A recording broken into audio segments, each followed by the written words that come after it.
Matt Kraning has always been interested in understanding powerful systems that unified many ideas and then figuring out a way to have those systems grounded in the real world in ways that would actually deliver value for people.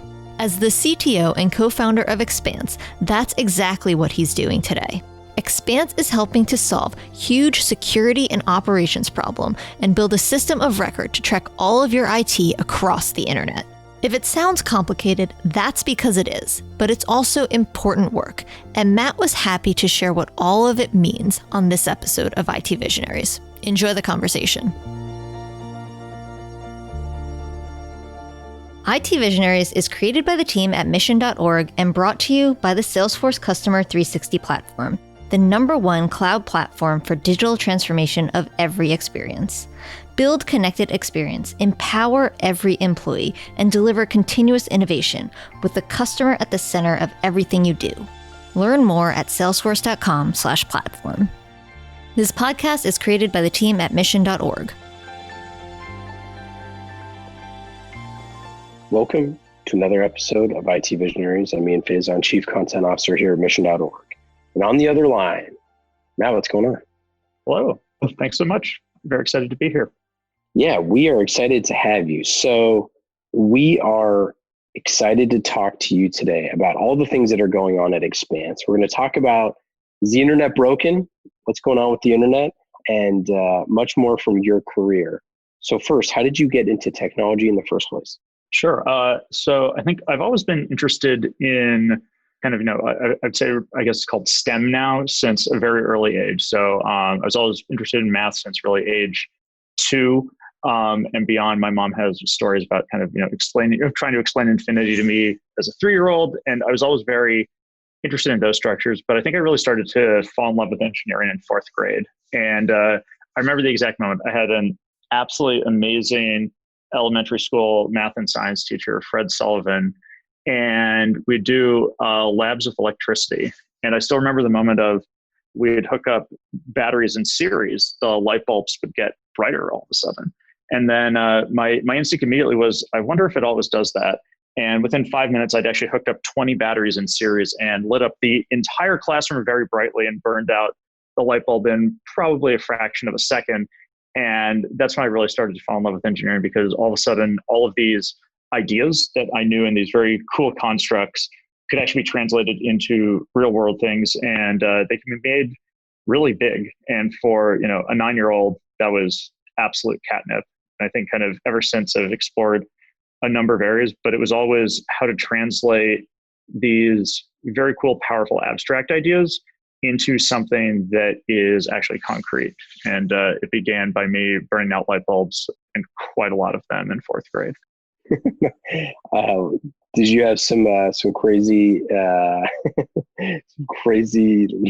electrical issues down the road? I feel like your house's resale value might have struggled. I think in general, my parents were very good to get me toys so that I wasn't, directly sticking things into outlets and experimenting in that. But, lots of Legos, lots of Kinects, kind of the standard physical side toys. But it was also really encouraged in our house to initially very much explore what you could do. And then kind of increasingly the scale, complexity, and fun of the projects expanded. So I remember building some of my first computers with my dad, but then also being able to really follow the connections between a lot of different disciplines was really what got me hooked, was that there was both a lot of very cool things you could do in the real world with this, but also a lot of abstract similarities between all of the different fields. And that kind of continued with me through my formal university education of really wanting to understand both powerful systems that unified a lot of ideas, but then also having them be grounded in very concrete things that would actually deliver value for people. It's kind of a very fun mix. And I think as I've grown in my career, I've definitely biased myself much more towards the practical side, but it's fun to actually have both in mind and see what you can do, because that's where really fun, unexpected, new things come from, is interplay between previously seemingly disconnected application areas and ideas. Yeah, and so speaking of things that might have been unplanned or or something you didn't know was going to happen. So you founded a company a number of years ago. I'm curious, take us back to the early days of Expanse, which may or may not have had a different name back then. What was kind of the origin of why you wanted to build this company? Sure. So Expanse, at the time it was founded, it was known as Kadium. We're now obviously a venture-backed startup, Series C, over 150 people. But when we initially founded Kadium, it was actually a small group of people that I met. All of us were the co-founders. We met when we were all at DARPA working on a program related to the war in Afghanistan. And we actually founded Kadium very much to actually bid on military contracts. So we designed Kadium at first to be effectively a high-end R&D contractor for the Defense Department to build advanced technology. And the plan always was to both bid on a number of things that a lot of our mentors at DARPA had kind of encouraged us to get our ideas in front of them. And that ultimately the goal was that, within a few years, we're going to try to productize some of these. And if that works out, then that'll actually be the future of the company. But even though it was founded in Silicon Valley, it's very much kind of I would call it anti-now Silicon Valley of, establish a product idea, establish a minimum viable product, raise money based on that. Instead, it was more of an old school idea of actually accept military contracting money, grow a technology base that way, productize what comes out of it. And what got us started was actually the idea of we actually have a number of ideas. We need to see them through, and especially related to cybersecurity and large-scale data analytics. And one of them we kind of hit gold on so far, which actually became effectively the initial version of the platform that now powers all of our products. Yeah, I'm so curious, like when you were kind of working on the project in those early days to try to get, bid on those government contracts, did you imagine that you were going to make a company of the size and scale that Expanse is now? Absolutely not. I think we had a lot of hopes and dreams, but if anybody says that they expected to be in the position that they currently are, like, no, I did not have expectations that would grow that far. I had hopes that it could go this far. I could see ways that it could get there, but I think like all founders, I have a healthy amount of self-delusion, but not an unhealthy amount. And I think if anybody says this is clearly going to be, 150 person company from the day it's founded, I think that's kind of an unhealthy version of self-delusion. Even though you should absolutely believe that you can get there, you shouldn't expect to, but you should still work very hard towards it. So I thought that we would have a number of ideas, and everybody knows that a startup is inherently risky, and we're all okay with that. Since then, it's actually turned out quite well. We still have a very long ways to go, a lot to grow, a lot to build. But it's one of those that you should not kind of expect it to be that way, but you should still operate as if it's going to be that way. If you were to say, at a moment in time, what is the scope of where you're at with Expanse and your customers? What are you solving for your customers right now?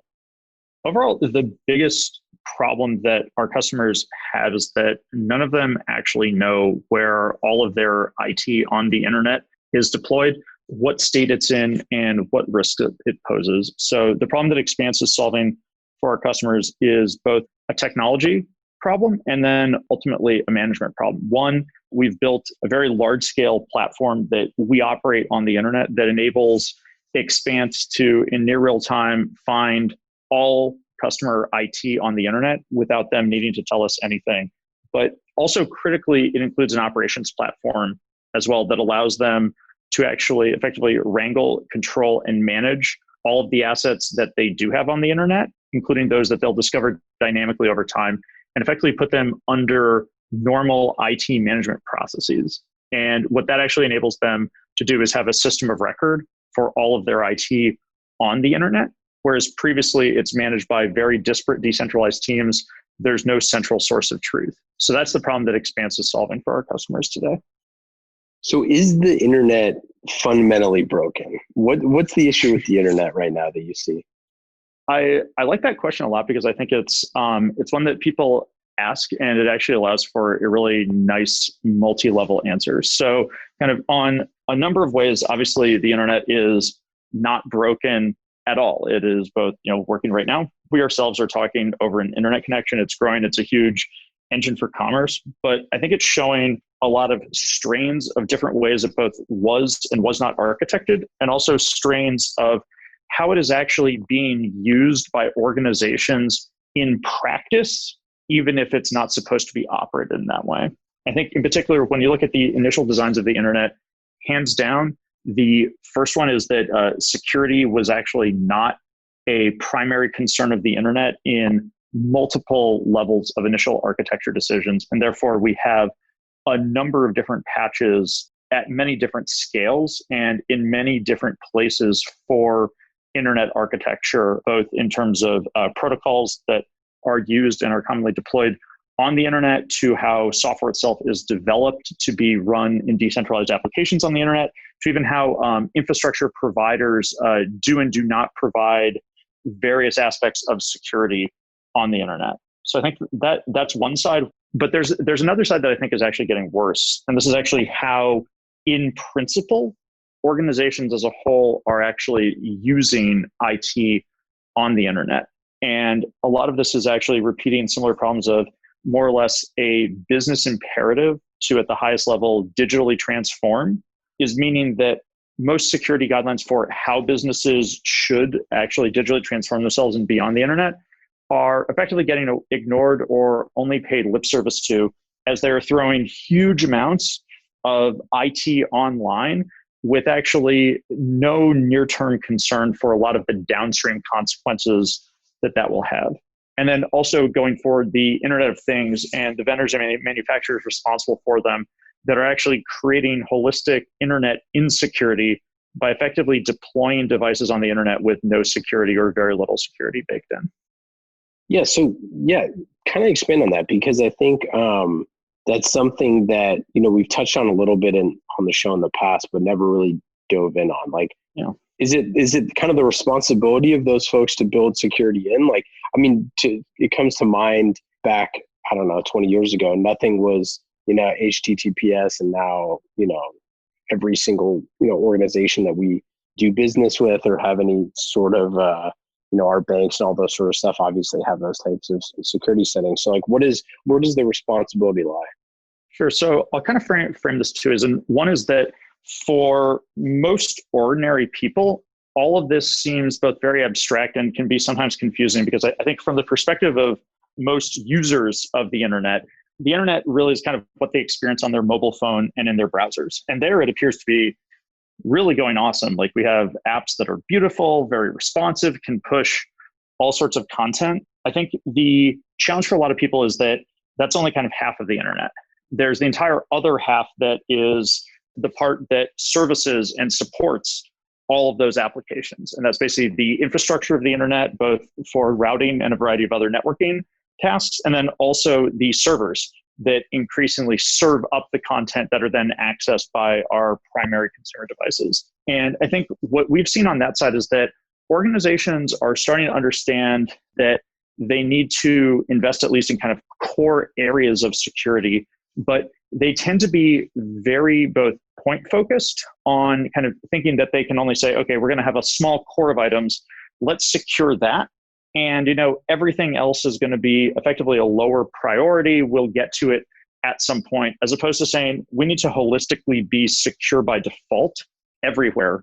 What we're actually seeing is that unless you're more or less secure by default everywhere or have programs to aggressively go that way, it's actually really hard to truly secure only part of an enterprise network, simply because networks are so interdependent and interconnected today. I think similarly on the vendor side, and this is actually a very hard problem that I don't see an easy answer to, it's both very hard to judge security between different vendors and also expensive for them to provide, which means that in many cases, you're left with a lemon market of vendors that do choose to invest in security are going to be not investing as much in features unless their buyers are very sophisticated about it. And therefore, it effectively becomes a race to the bottom on security to deploy either a software or an embedded device like an Internet of Things device as fast as possible, which actually contributes to an overall problem of internet security, because then every network device becomes interrelated, and every single insecure network device, especially on the internet or a local network, becomes another place that an attacker can pivot off of or linger. So do you think that the way in which, companies kind of like secure in those areas is like, obviously you kind of have this like multi-vendor approach for a lot of folks now. Do you think that like the number of vendors go up in, 10 years from now? Is it just going to be a rise and rise of security vendors? Because like, obviously that type of cost isn't sustainable. Yeah, I mean, this might sound contrarian, but I think we're actually going to face a wave of consolidation. So one of my primary job responsibilities is to talk to our customers, and hands down, all of our customers, which are very, very large enterprises and government agencies, suffer really from two problems universally. I don't care if you're, a bank. I don't care if you're the U.S. Army. It is both. Everybody has a very hard time both recruiting and retaining top talent. And also, everybody has to use a dizzying array of dozens or even hundreds of different vendors. The solutions and products they buy from vendors themselves are never even either turned on, or if they are turned on, they're not actually effectively operationalized to deliver the promised value of the solution in the first place. And even though I see a lot of trends in cybersecurity getting much worse for companies overall and having it be much harder, I see actually a consolidation coming of every large enterprise does not want to actually be effectively in the multi-dozen to multi-hundred vendor relationship management business. They want to be in the security solution business. And as a result, I think you're going to see actually a large collapse of the number of vendors, specifically because a point vendor that solves a point solution does not actually solve a problem for a customer at the end of the day based on the complexity of the environments that they operate. Switching gears, just like coming out of DARPA, back when you did, how did you get involved in with DARPA, from the beginning? And for those of our listeners who don't know, the Defense Advanced Research Projects Agency, a great acronym, as someone who spent a lot of time in the military, always loved our good acronyms. But DARPA is one of the good ones. Obviously, tons and tons of projects have spun out of DARPA that have done some amazing stuff. So why were you excited to go there to begin with? Sure. So I, along with a few other people, including some people that became my co-founders, we were tapped by the director of DARPA at the time, an amazing woman named Regina Dugan, to effectively all drop out of grad school temporarily and effectively join a big data analytics effort related to the war in Afghanistan. So what attracted me was both the ability to have impact and be trusted, and also actually help out in at least some small way in a national level mission. And I actually, as did some of the other founders of KDM / Expanse, actually deployed to Afghanistan. And it was extremely impactful to actually have recommendations of kind of algorithms and data that I had come up with, be briefed to the 2-star and 4-star generals in charge of the entire war effort, and actually have theater-wide policy changed based on recommendations. So to me, what actually got me there in the first place was a friend of a friend who couch surfed on my couch one night at Stanford when we were both in master's programs. He was in statistics. I was in electrical engineering. And then he said, "Hey, there's something cool going on in DC. You should check it out." And I did. And it was supposed to just be initially a summer internship for me. And then 9 months later, I'm lead data scientist for all of DARPA in Kabul after stopping on my PhD program for a year and a half. So life took a very kind of fun and rewarding and unexpected turn with that. But ultimately, what was motivating was both the people, the idea, and also the fact that I could have, hopefully at least some positive impact on a war that at that time had been going on for over a decade. And then switching that, kind of into creating a company, obviously, and a product that serves customers, like CVS, PayPal, folks like that in the US government. Is there like a difference of approach that you have to, your customers that are the US government and public companies and private companies? I think that the approach we have for them, it depends a bit on sector, but effectively all of them actually have very similar sets of problems, at least that we help with regards to IT and security. So all large companies are very, very big. They're very decentralized in terms of how their operations work. And fundamentally, all of them have the same problem of nobody actually knows where all of their assets are within the organization. And it's a very challenging problem for them to solve internally without Expanse. So in particular, and it can seem kind of non-obvious if you've not worked inside some of these, but at the end of the day, most business processes are actually quite common across different organizations, even though they might do different things or make different products. But the way we put it is, there's a back office HR function that absolutely needs IT, be it the Navy or a place like American Express. There are all sorts of other business processes that all use the same system. So all of our customers buy computers from Dell and HP. They will all buy routers from places like Cisco. And as a result, when you actually look at them from an IT deployment perspective, there are actually quite a lot of similarities to how they operate, even though they're in vastly different industries. But the largest commonalities that they have are that they are just very large and very decentralized and all undergoing digital transformation. And we're able to help them actually manage all of their assets really as a partner. And I think that's the other thing that kind of differs between what you do with smaller companies as a vendor and larger companies, which since we exclusively serve large companies, critically, our customers view us as a critical business partner because ultimately we help them drive outcomes and do new things that they could not do without us, as opposed to just being a data vendor where we sell them software or a license to software. We're actually viewed as a partner by them, which is a very important lesson that both I've learned and the company has learned as we've grown and expanded. Because you're working with such big companies and you're, sitting down with CIOs and CTOs and CISOs, all the time, what are some of the things that they're coming to you with that they can't figure out, or reason or capacities that they need to add to their organization? Sure, absolutely. So first and foremost is asset management is very, very challenging for an organization, and actually building a system of record is very hard because it requires both a technology investment as well as investments in people and processes to keep it updated. So hands down, they're coming to us to help with that problem for all of the assets on the internet that are just absolutely astoundingly large for these organizations that can actually have, tens or even hundreds of thousands of internet connected systems, many of which they don't even know about.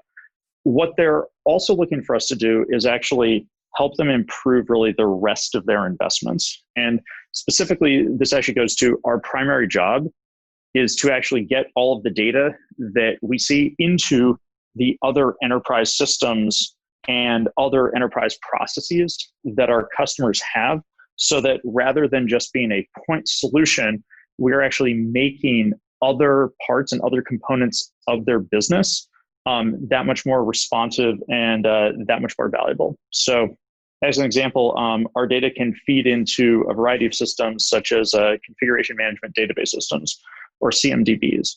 That means that we're not actually replacing a CMDB, but we are making their CMDB that much more responsive so that every day it'll be updated with a complete inventory of assets. And therefore, if any process goes over that system, it will actually be up to date every single day. So the real value we provide our customers is the data that's there, but also the capabilities it allows them to provide across their entire organization, where it's no longer dependent on deploying a whole bunch of things. It's no longer dependent on a very large number of people in their organization all needing to kind of execute to perfection. It's actually making their entire organization much more agile as a result of using our software and technology, and then having it hook into really lots of different areas for where work is done. What are some of the challenges that you have kind of faced over the past few years in getting folks to adopt, like, why this is important? Or is it something that people just conceptually know and they are kind of looking for a solution? It very much is not. So the category for what we do still does not really exist. So as a result, it's actually fighting for both why you should do anything on this problem, and then also if you should, why should you buy Expanse as the market leader? So in particular, this is where we've noticed effectively, I'd say like a pretty large shift within the last few years. So when we started selling 3.5 years ago, there was a real question that was actually foundational going into pitches, but also just meeting with customers about why should I do anything? Some of this was, I don't believe there's a problem. Other objections were, I think that this is a problem, but I have literally a list of 503 things I need to do right now. This might be number 492 in some sense. And I think what's changed a lot is that one, everyone's realized that this is actually a much bigger problem than anyone thought, and it's much more pervasive. I can literally count on one hand the number of organizations who are not Expanse customers that we see actually having this problem solved. It's a very small number that can do it, and you need to really operate at absolutely massive scale and be able to afford top talent in order to do so. And on top of that, also, we've seen that there are really bad side effects from you not having an up-to-date inventory system. So some of the most striking or have actually been in ransomware style attacks, but in particular, the WannaCry ransomware, which was a worldwide internet attack that the US government has in unclassified ways widely attributed to North Korea, really changed a lot of people's perspectives, because what WannaCry was able to do was basically look for internet connected systems of a certain kind of configuration of effectively unpatched Microsoft Windows systems. And then what it would do is it would both infect those systems on the public internet, install itself on there, and then also replicate onto the internal networks of companies as well. So it was a worm that would both infect machines on the internet and then recursively burrow into private intranets. And then what happened was it would effectively encrypt the hard drives of all of those computers, making them effectively unreadable and unusable to organizations. And in less than 24 hours, this spread worldwide and caused over $10 billion worth of damage. And then also had many follow-on attacks that reused parts of this code with other attacks, including the NotPetya attacks. But what this actually showed is that a lot of different organizations were all affected. They had $1 billion+ losses. You actually had operations cease at companies for weeks at a time. And all of it was related to very kind of mundane, low-level IT configuration hygiene issues. And with that, all of a sudden, I think people really started to realize this problem is much, much bigger than we think and has effectively been a blind spot. And it's been a blind spot for a number of reasons. The biggest one in our view is assembling the data to show how large a delta exists between where your systems actually exist and where your current systems are tracking.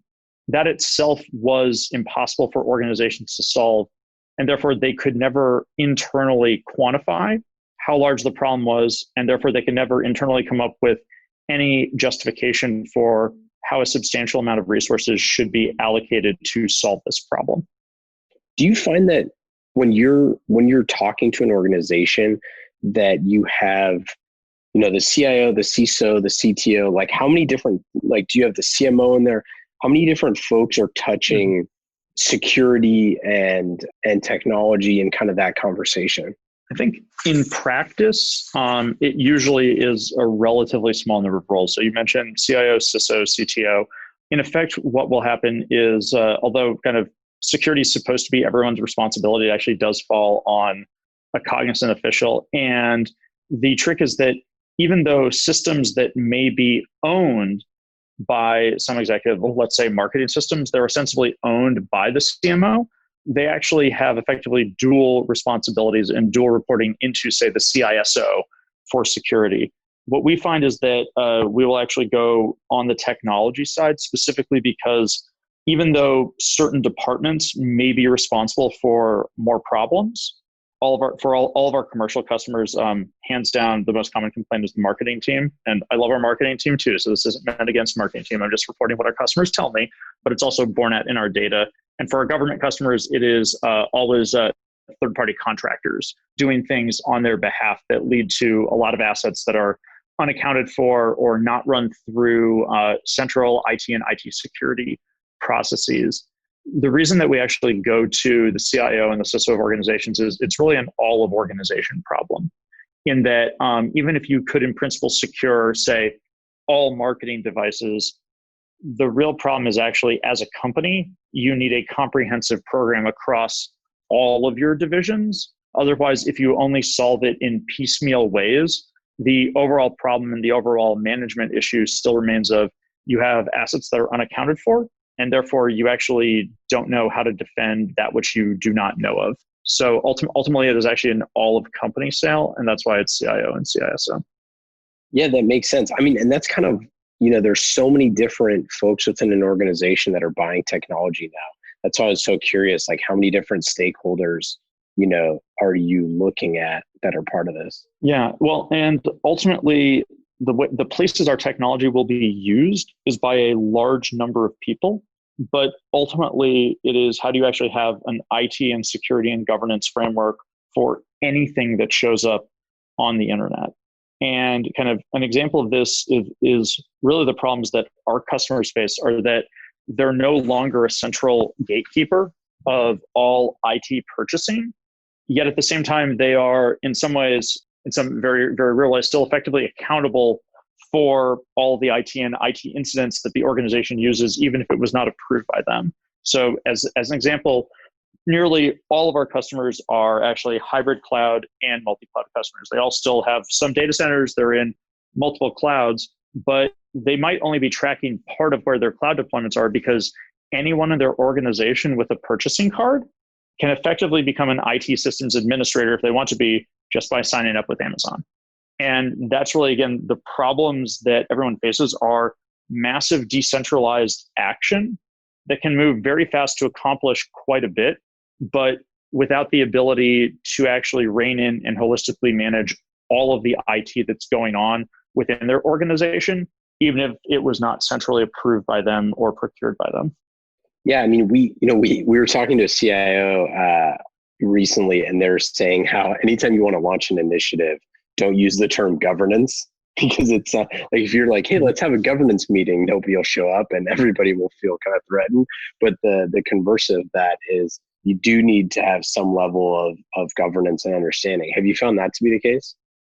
Absolutely, yes. And I think the key that we've found is that ultimately this all ties to governance, but effectively people need an operational solution. So what is still the standard in a lot of organizations, including very, very large ones, some of our customers, is for effectively lines of business to effectively kind of self-certify and verify that they comply with IT regulations. And there are things like periodic point-in-time audits, a number of other like good practices to have, but it's actually not enough and it's not convergent with how modern IT operations actually are being run at organizations, even if in some of the ways they're actually being run are technically out of policy or non-compliant. So it absolutely is a governance question, and we absolutely assist with that. But you also need to have an operational solution to, again, kind of solving the actual problems of customers. It's not enough to say, we need a governance strategy. It's like, cool, we need an operational component to that strategy that actually has rapid enforcement and rapid discovery of violations of that policy. We recently sat down with retired Army Major General John Davis, who's at Palo Alto Networks, and he was telling us the unclassed stories of Operation Buckshot Yankee, which was pretty fun. It really kind of put us, and for our listeners who haven't checked that out, I highly recommend you go do it because it was a great episode with John Davis talking about security and kind of how this security problem kind of like fell into his lap when he was in the Army. And it kind of made me think about the kind of state of the CIO a little bit, where this kind of potential problem could be kind of waiting for you and then fall in your lap. I think that's a very worrisome thing. And some folks don't have CISO in their title, or maybe they report to them, maybe they don't. But I think everybody kind of is a stakeholder no matter what. What have you seen in terms of like looking forward in the future to prevent those type of like, hey, this thing fell out of the sky and into my lap sort of scenarios? Absolutely. So I think kind of hands down, it's the fact that we don't kind of talk about this enough, but actually IT is an extraordinarily manual profession with huge numbers of people involved. Unless you're kind of an insider, I don't think that can be impressed enough because kind of all of the marketing language from vendors is, some sort of tag cloud amalgam of automated big data, deep learning, AI, ML automation that will solve everything.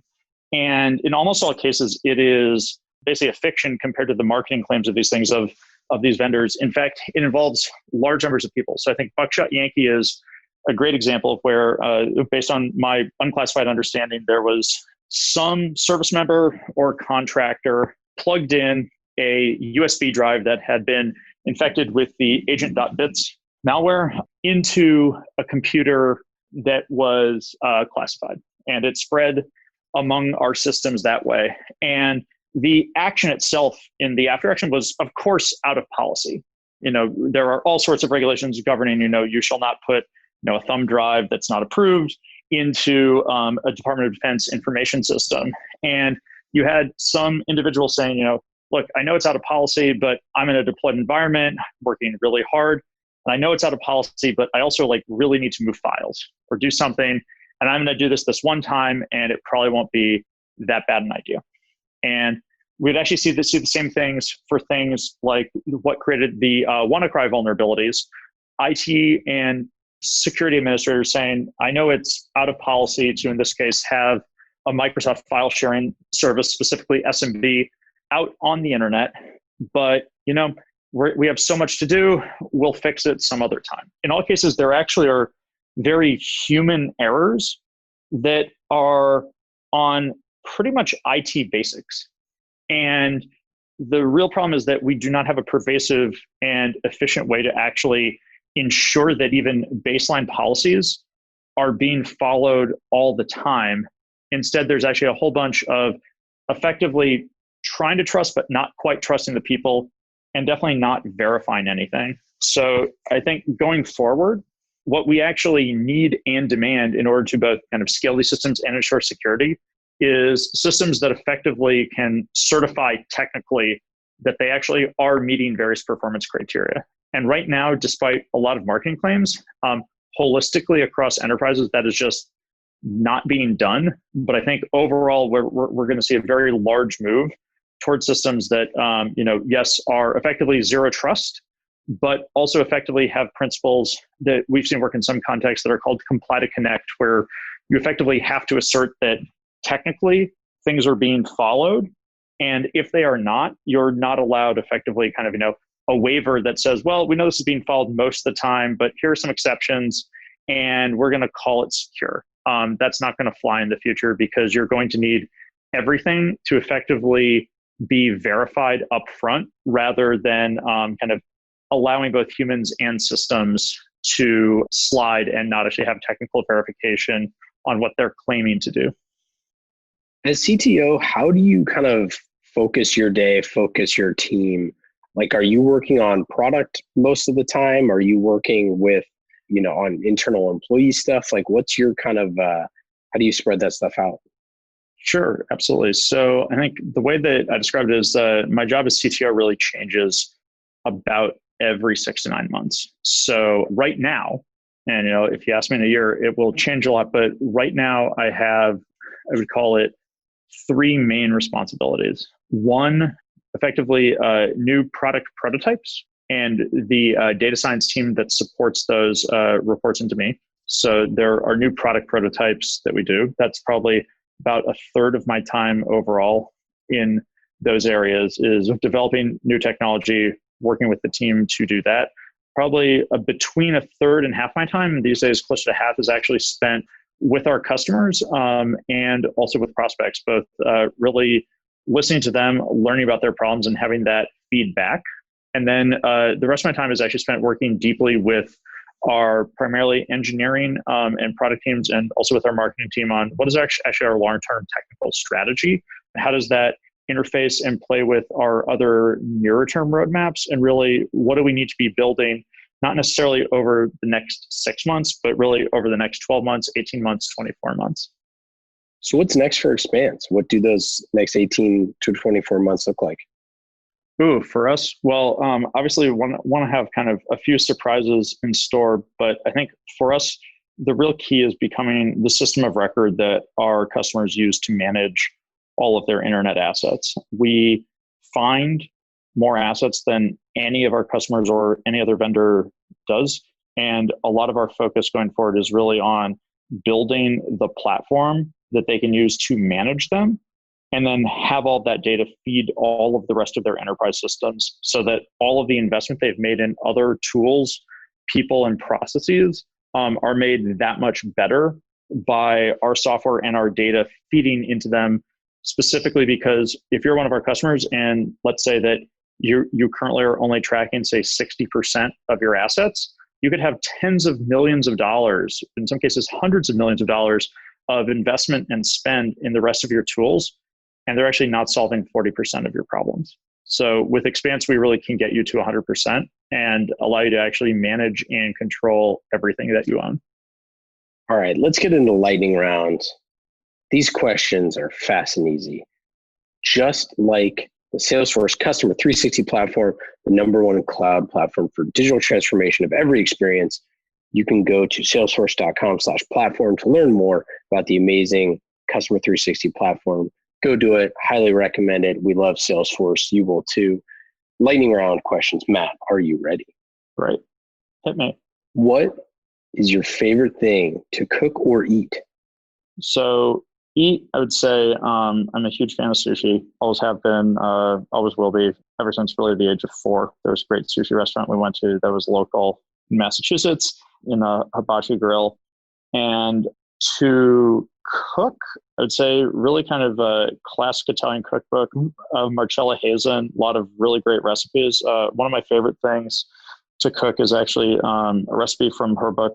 It's roast lamb with a little bit of Dijon mustard, soy sauce, olive oil, and rosemary emulsified. And then you cook them for about 20 minutes on the side. Absolutely delicious. They fall off the bone. Been experimenting with sous videing them as well recently. What do you do for fun?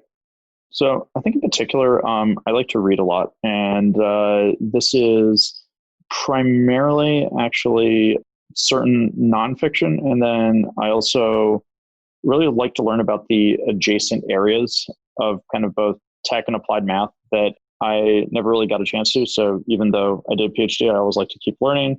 So right now, I've realized I kind of have a gap in my knowledge, especially around really deep end-to-end understanding of how wireless communications work. So then starting on that, got a software-defined radio a little while ago, have done kind of all the basic early projects of setting up FM radio.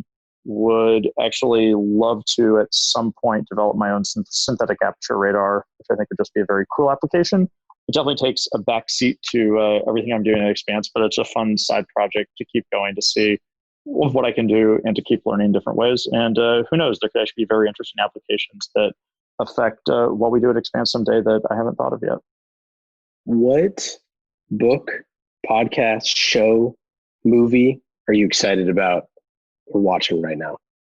I will say I actually am a really big fan of the show The Expanse, although that's not why we named our company that way. So I was going to ask. Very excited to see. I think it's great.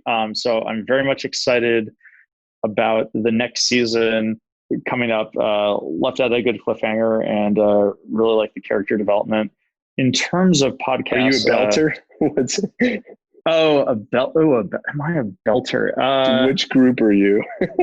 No, I think that I would, I'm kind of most naturally aligned with, I would say, a kind of more engineering focused, less kind of, militaristic version of the Mars Society there, where I really like that there's a unifying principle of the overall society. The fact that it also is kind of a bit military dictatorish is somewhat a turnoff for me, but I like the unification of principles and actually the overall mission of kind of terraforming a country and being worthy of a project that's bigger than yourself really appeals to me. But I think at the same time, making sure that there's also good personal autonomy would be required. And then in terms of books, I'm actually excited. I have a recent one that is looking at effectively the historical development of mathematics and really looking at the societal context in which things were developed, which I think is fascinating. It's actually a book on math, so it's not kind of a sociological book or anything like that, but it's actually looking at a lot of the factors that could have gone in and helped contribute to people understanding and really expressing ideas in certain ways at certain times as opposed to others. So I'm excited to read that as well, because I think that we are often taught mathematics in particular in ways that divorce them from both the practical realities that people were working on at the time and also other deeper reasons that kind of influenced subtle parts of the mathematics, in some ways not necessarily the underlying ideas, but at least how they are commonly expressed. And you can actually get a lot of insight and improve your thinking by understanding the context in which they were made. What deadline have you blown through in your life that you were really proud that you didn't meet the deadline? I think the proudest one is actually, I'm both proud that I blew through it, but then ultimately met it. It was actually the initial self-imposed deadline to finish my PhD thesis effectively by kind of the end of 2012. And it was absolutely the right call because we'd actually started Expanse/Kadium at the time in May of 2012. And it was absolutely competing for attention. And I gave myself a self-imposed deadline to finish it by then. And I didn't. I was working on a number of our early proposals that really jump-started the company. Obviously, in hindsight, definitely the right decision to do, but was a bit nerve-wracking because I was also wondering if I was going to finish or not and if that mattered. And in retrospect, I did finish. It actually took my mom, who I love, saying, "All I want for Christmas is for you to finish your PhD." And as soon as she said that, one, she knows me really, really well and knew that I could not, I have to finish it at that point. There's nothing else I can do. But I am happy I finished. I don't think it would have been necessary, but I like that there was a lot of pressure from a lot of people to not finish. And I would have always wondered, can I actually tie a bow on it? I actually finished my thesis. I'm proud of what I did. And it was actually kind of a nice coda of a point in my life that I learned a huge amount, grew a huge amount, had fantastic mentorship and ideas. And a lot of that mindset that I developed in that program and just kind of even the discipline of finally finishing a thesis while working on a lot of other things and starting a company has actually been very, very helpful, especially today when a lot of my job really requires me to do large numbers of things, many of which are actually long-term and strategic and absolutely compete with nearer-term deliverables and also just kind of day-to-day operational matters. Final question. What is your best advice for a first-time CTO? I think the largest one is that in contrast to pretty much every other position, your job and what you work on will absolutely change. And you should try to be very, very intentional as you realize that both things are working or not working. And then also whether or not you want to change to try to address the problem, or whether or not you realize that actually it is something that you are not going to be the best at anymore. And you actually need to hire someone else who will be better than you. So I think in particular for most first-time CTOs, there's going to be a very natural progression where you're kind of initially setting the technical vision, helping build a lot of the initial products. And then very quickly, you're going to be thrust into a position where you're effectively the VP of engineering and you're going to try to manage a growing technical team as you're doing everything else. And the biggest question that I have to people is you don't need to be everything. And in particular, you should actually think about what you want to do and how you're going to be bringing on an overall technical team. And it's not your job to run everything. It's your job to be the voice of technology in the organization. That can take many different pathways.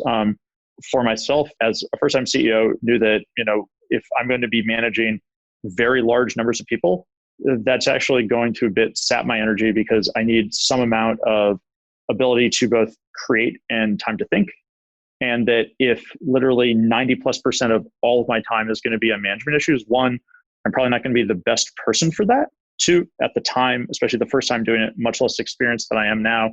And three, you can both find support and find people better than you. And I think that's the main trick of you don't need to do everything. You need to find people that make the overall organization better. And the very first aspect that every CTO is going to face is effectively, are you the people manager for everybody? And do you actually want to be that?